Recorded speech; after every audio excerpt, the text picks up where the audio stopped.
Assalamualaikum warahmatullahi wabarakatuh. Pada kesempatan kali ini saya akan menjelaskan hasil dari kerja saya, yaitu UAS Manajemen Risiko Pertambangan. Sebelumnya, perkenalkan nama saya Aditya Nanda dengan NIM 073021000003 dari Teknik Pertambangan. Pertama itu, bagaimana evaluasi risiko kecelakaan tambang dilakukan. Yang pertama ada identifikasi risiko survei lapangan dan pengumpulan data yang mengidentifikasi potensi risiko melalui inspeksi lapangan dan analisis data historis, pemahaman konteks operasi yang mengetahui karakteristik fisik, geologis, dan operasional tambang. Yang kedua adalah analisis risiko penilaian probabilitas dan dampak.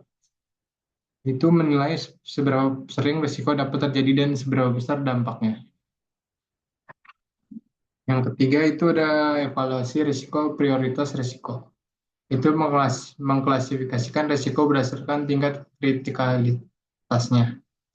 Yang keempat, mitigasi dan pengendalian risiko pengembangan strategi mitigasi, yaitu merancang langkah-langkah untuk mengurangi probabilitas dan dampak risiko. Yang kelima, pemantauan dan review pemantauan berkala, yaitu melakukan pemantauan berkelanjutan terhadap risiko dan efektivitas kontrol. Yang kedua yaitu bagaimana proses perlakuan risiko atau risk management diterapkan. Dalam menghadapi resiko ini ada 4 penanganan, yaitu pertama menghindari resiko, yang kedua mitigasi resiko yang dapat dilakukan dengan mengurangi kemungkinan atau dampak yang tinggi terhadap perusahaan atau organisasi. Yang ketiga ada transfer resiko ke pihak ketiga. Yang keempat adalah menerima resiko. Dari 3 proses besar di atas dapat diterapkan konteks penilaian resiko dan penanganan resiko. Maka didampingi dengan 2 proses, yaitu yang pertama komunikasi dan konsultasi, yang kedua ada monitoring dan review. Yang ketiga ada jelaskan gambar di bawah ini. Gambar yang pertama ini dari case study of open pit mine. Diagram ini menjelaskan sampel penelitian dari 476 orang yang dipilih secara acak untuk mengekstraksi batu bara.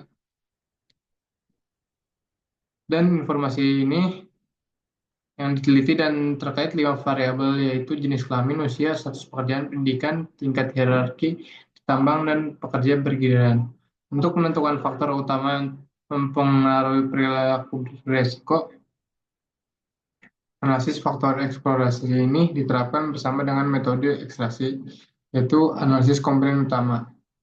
Memeriksa apakah kumpulan data sesuai dengan analisis faktor, karena KMO kurang dari min 0,841 lebih besar dari 0,6 dan tingkat signifikasi dari 0,0000 lebih besar dari 0,005 kondisi justifikasi terpenuhi.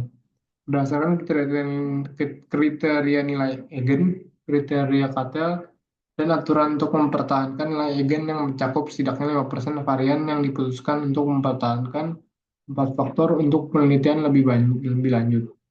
Faktor-faktor ini akan menjelaskan sekitar 48,86% varian. Gambar kedua ini dari Geometric Application of Rules Risk Management yang menjelaskan tabel ini menunjukkan contoh matriks risiko kualitatif yang disederhanakan. Kemungkinan terjadi suatu peristiwa risiko diplot secara vertikal pada skala A, tinggi hingga rendah, dan konsekuensi atau dampaknya diplot secara horizontal, dari tidak signifikan hingga bencana untuk membuat matriks 5x5. Deskripsi kualitatif pada setiap tingkatan konsekuensi ini memungkinkan ditentukan oleh operator tambang dan kombinasi kemungkinan konsekuensi yang ditetapkan tingkat risiko ini mendapatkan batas-batasnya, dapat diterima secara konsisten.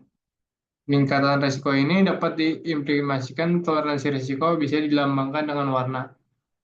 Perlu dicatat bahwa tingkat penerimaan risiko tertentu ini tidak dimaksudkan untuk menyebutkan kriteria penerimaan tertentu terkait dengan cedera personel, atau kerusakan lingkungan. Sebaliknya, metode ini dimaksudkan untuk mengidentifikasi risiko-risiko yang memerlukan pemeriksaan lebih lanjut, langkah-langkah yang dikembangkan untuk mengendalikan atau mengurangi risiko, atau konsekuensi dari tingkat yang tidak dapat diterima ke tingkat yang dapat ditoleransi, mungkin tidak dapat menghilangkan risiko. Dalam hal ini, risiko residual yang biasakan harus didokumentasikan dalam daftar risiko ini.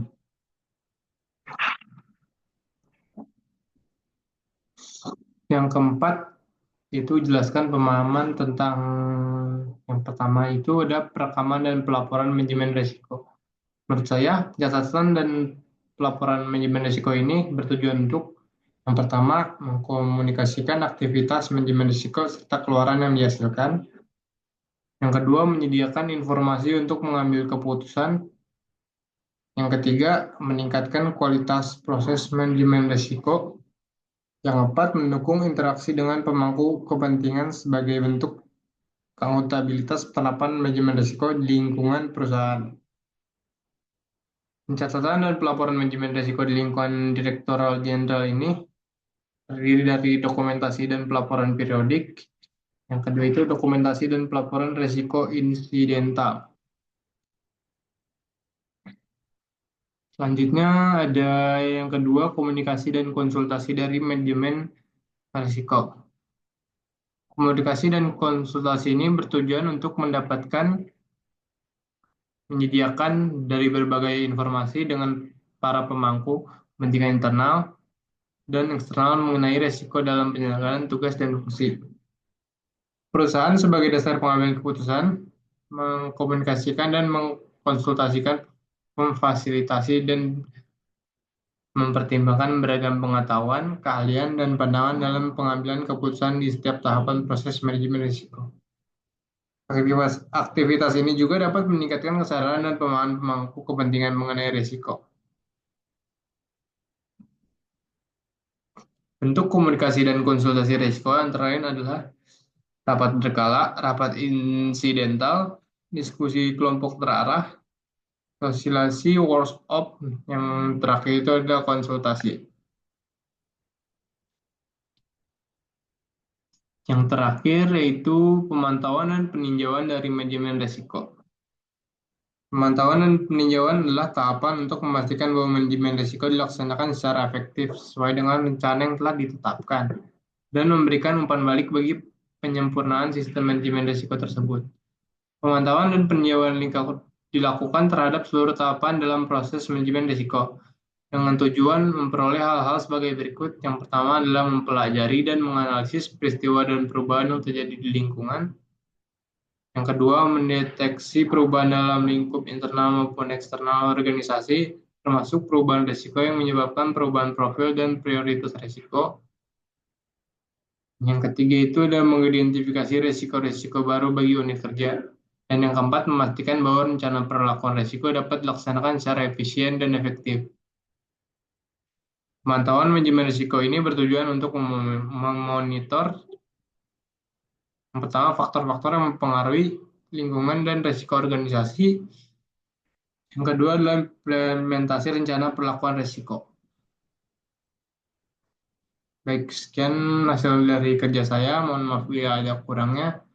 Sekian, terima kasih. Assalamualaikum.